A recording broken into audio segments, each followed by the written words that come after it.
Kejadian pasal 2. Demikianlah diselesaikan langit dan bumi dan segala isinya. Ketika Allah pada hari ke-7 telah menyelesaikan pekerjaan yang dibuatnya itu, berhentilah ia pada hari ke-7 dari segala pekerjaan yang telah dibuatnya itu. Lalu Allah memberkati hari ke-7 itu dan menguduskannya, karena pada hari itulah ia berhenti dari segala pekerjaan penciptaan yang telah dibuatnya itu.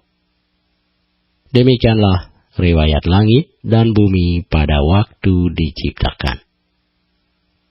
Ketika Tuhan Allah menjadikan bumi dan langit, belum ada semak apapun di bumi, belum timbul tumbuh-tumbuhan apapun di padang, sebab Tuhan Allah belum menurunkan hujan ke bumi, dan belum ada orang untuk mengusahakan tanah itu, tetapi ada kabut naik ke atas dari bumi dan membasahi seluruh permukaan bumi itu.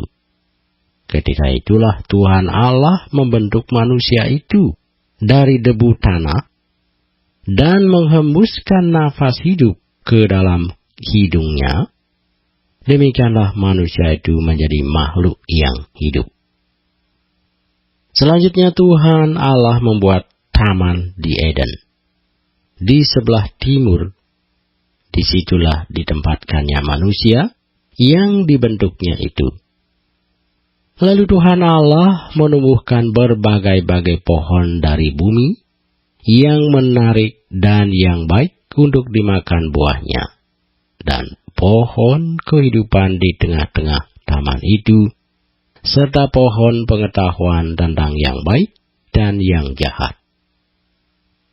Ada suatu sungai mengalir dari Eden untuk membasahi taman itu, dan dari situ sungai itu terbagi menjadi 4 cabang. Yang pertama namanya Pison, yakni yang mengalir mengelilingi seluruh tanah Hawila, tempat emas ada. Dan emas dari negeri itu baik, di sana ada damar bedolah dan batu krisopras. Nama sungai yang kedua ialah Gihon, yakni yang mengalir mengelilingi seluruh tanah Kusi.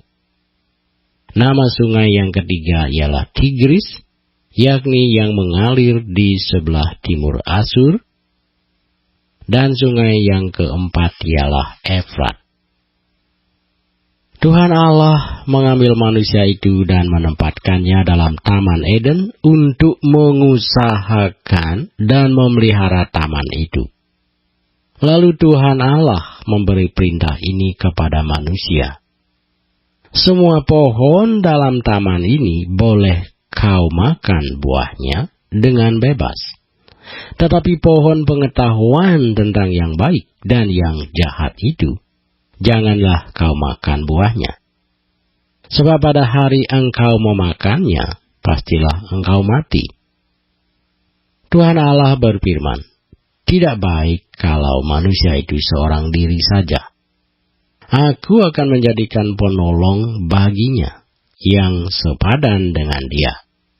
Lalu Tuhan Allah membentuk dari tanah segala binatang hutan dan segala burung di udara.